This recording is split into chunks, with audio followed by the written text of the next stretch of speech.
Good morning, Aldersley students. Welcome to Monday, the 6th of July. I hope you've had a really fantastic weekend and that you've had the opportunity to enjoy the outdoors without any rain, and you've managed to see some friends and family across the weekend. So some Monday motivation for you. This is your Monday morning reminder that you are amazing and you can handle anything.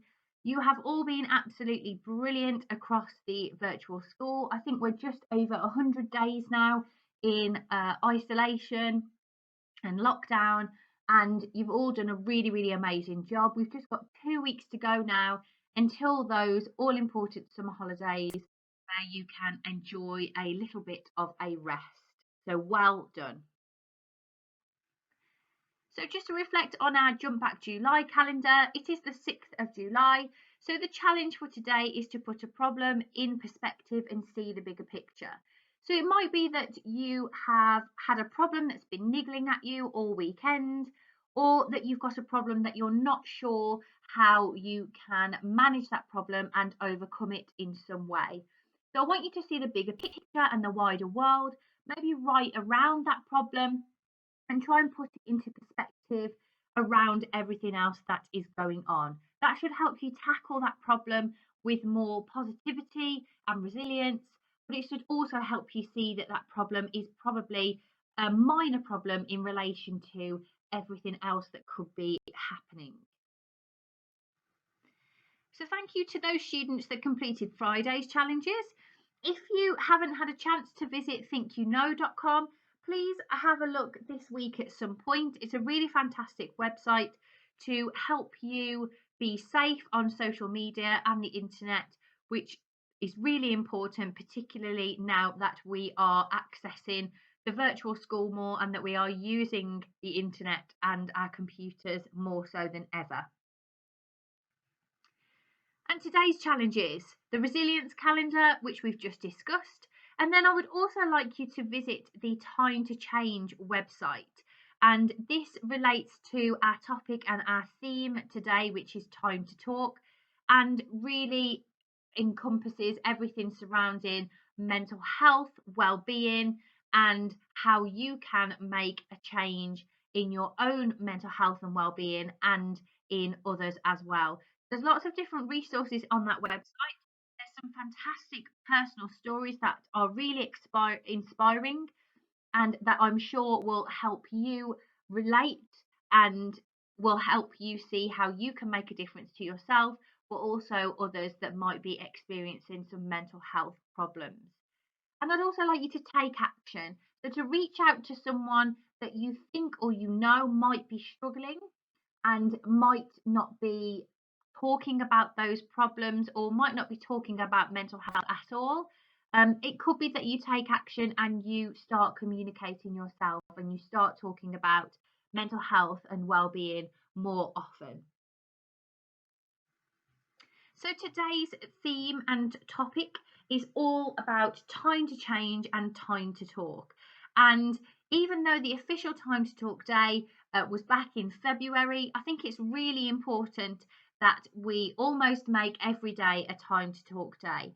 And we really see the importance in having conversations and communicating about mental health and well-being and really ending that mental health discrimination that we might come across in the day-to-day. So some statistics for you here. So 1 in 8 young people will experience a mental health problem. And now more than ever in the situation that we are in lockdown, the potentials to have local lockdowns, the fact that we are not socializing as much as we maybe used to do, this is, more prevalent than ever, that mental health problems can be arising. And Time to Talk Day aims to get everyone talking about mental health. And it's really important to note that you don't have to be an expert to talk about mental health. You don't need to know how to fix mental health problems or how to fix your own mental health problems or others. The important thing is just to get talking about it, to reduce that stigma and that discrimination. And having a meaningful conversation, it doesn't need to be disclosing, it doesn't need to be you talking and telling somebody about how you feel, it doesn't need to be you asking for help or another person doing so. It's just that opportunity to talk about mental health in any capacity at all. So it might be you asking a question about mental health that maybe you don't know the answer to. Maybe it's just speaking to a friend about it. Maybe it's just sharing your thoughts surrounding it when you're on a walk with somebody. So it's important to note that our mental health is on a continuum. So it's always changing, it's always developing, and no day and sometimes no hour is the same. And that's really, really why it's so important to communicate surrounding mental health. So, Time to Change and Time to Talk aims to tackle the stigma and the discrimination that some people might face when discussing or talking about mental health. And it's really shocking to note that 28% of young people said that other people's reactions had made them want to give up on life or not share their mental health problems. And that is absolutely wrong. And that is where the stigma and the discrimination comes in.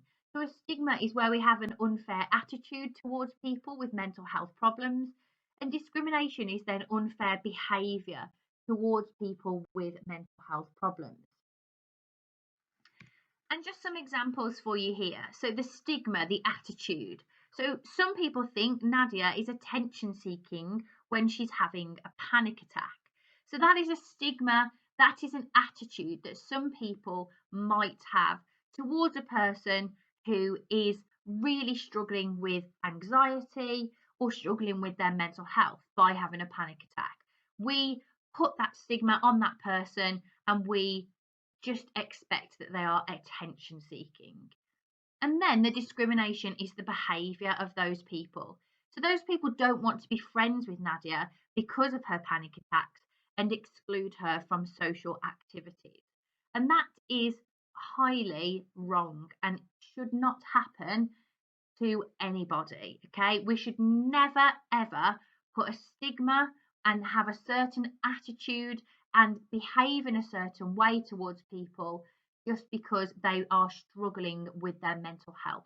We must be supportive, we must support them to communicate, and we must allow them to communicate with us. And some reflection here for you. And I want you to think about, why might someone find it difficult to talk about their feelings? And would you rather have the neck of an ostrich or talk to a friend who's burying their feelings? I'm sure that none of you would rather have the neck of an ostrich, but hopefully most of you would want to talk to a friend who's burying their feelings.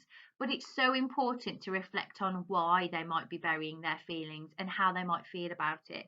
If we reflect on that statistic from the last slide, the 28% saying that the other reactions that they get from people make them want to bury their feelings away, we must be really mindful about how we react to those friends who are finding it difficult to talk. So it could be that they feel embarrassed. It could be that they feel that they're the only one who feels this way. It could be that they're scared to talk about those feelings. We must make sure that we are being open and friendly and caring, and that we listen really, really carefully when our friend is ready to talk about those feelings. And another reflection here. I want you to think about a time when you've encouraged someone to talk about how they're feeling. Maybe you have noticed that somebody is really struggling, for whatever reason that be. Might be now during the virtual school. You notice that they're struggling and you've actually encouraged them to talk about how they're feeling, and you've encouraged them to voice what's going on in their mind. So would you rather be stuck in a spider's web or talk to a friend who feels trapped in their own thoughts? And again, the same things apply from what we talked about previously. It's about being open, it's about listening really carefully, but it's also about reaching out to that friend or that family member and making it known that you are there to support them. You're not going to fix them. You're not going to give them that advice and tell them what that they should or shouldn't do. It's about listening and encouraging them to open up about their feelings. And this is a really important visual aid here that talks about mental well-being, good well-being and poor well-being. And this illustrates that a mental illness diagnosis doesn't always mean someone has poor mental well-being, and that well-being is not a fixed state. Okay, so mental health, as we said before, exists on a continuum, just like physical health. So one day we might have a cold and feel quite poorly. The next day we might feel really well. And that's exactly the same for our mental well-being and our mental health. So even if someone has a diagnosis or someone identifies as having a specific mental health problem, if they're receiving appropriate treatment and support, then they can remain well, and recovery is absolutely possible and will be possible over time. Equally, even without a formal mental health problem or diagnosis, someone can still be struggling, and that's really important to note for others and for yourselves. But not seeking that appropriate support or communicating from professionals or loved ones or friends can lead to you or somebody else becoming more unwell. So it's really important that we note our mental health goes up and down all the time, depending on what's happening in our lives and how well resourced we are to cope at a particular point. And this is where our happiness hour really comes into play here. In terms of those resources, how well we're resourced and the things that we can do, there are lots of different activities, resources, and things that you can do to really get you on that journey of feeling more well and having more of a well mindset in that particular moment in time.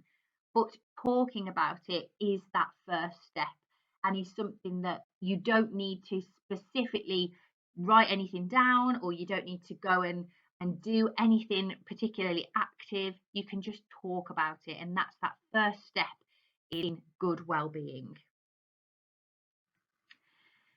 And on this side here, there is a video that you can visit, and it's a really fantastic video that's been produced by the Lad Bible, and it's the Speak Up Rap Battle video. And on this video, there's just some easy things you can do day to day, which can really show and mean that you're there for a friend who's struggling with their mental health. It's a really fantastic video, so please do have a watch. And see how you can be there for somebody who might be struggling. And a huge part of mental health and well-being is looking at the wider world around us and reflecting on what is happening with those around us. And in particular, obviously celebrities are across social media. We might hear about them more easily than some of our friends find it to publish about themselves. But these particular celebrities on the screen here have all lived experiences of mental health problems and have all spoken openly about the struggles that they have faced.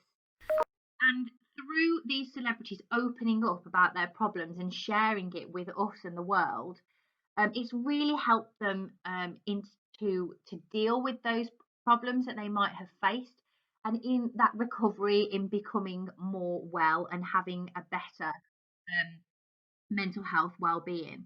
And having those conversations can really help break down the stereotypes for us, but also for other people around us. It can help improve relationships and obviously that recovery that we've just spoke about, and it takes the stigma out of something that affects us all. So it shows the wider world that, actually we all might be in the same boat at some point. So there is no stigma. It doesn't mean that there is something wrong with you. It's completely normal and you can recover from it. And I'd like to just point out Jessie Nelson here from Little Mix.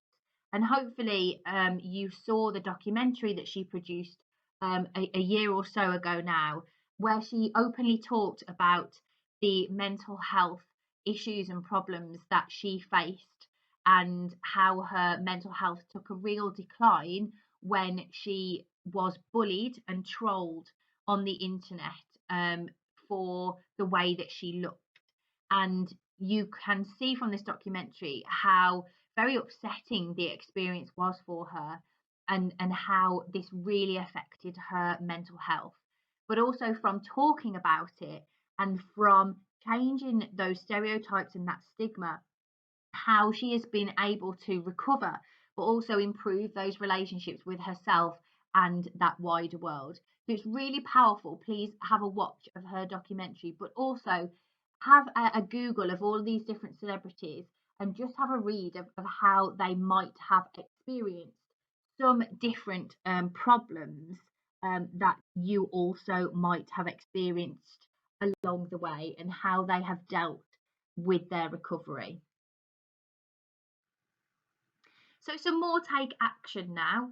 I'd like you to have a think and a pledge to do more to make Aldersley a more open environment for talking about mental health, and a bit of a pledge for yourself about how you can be more open with maybe your loved ones or your friends about talking about your mental health. And don't forget what we said at the beginning. It doesn't mean you have to be an expert, and you don't have to fix something. It is just all about communicating and talking about it.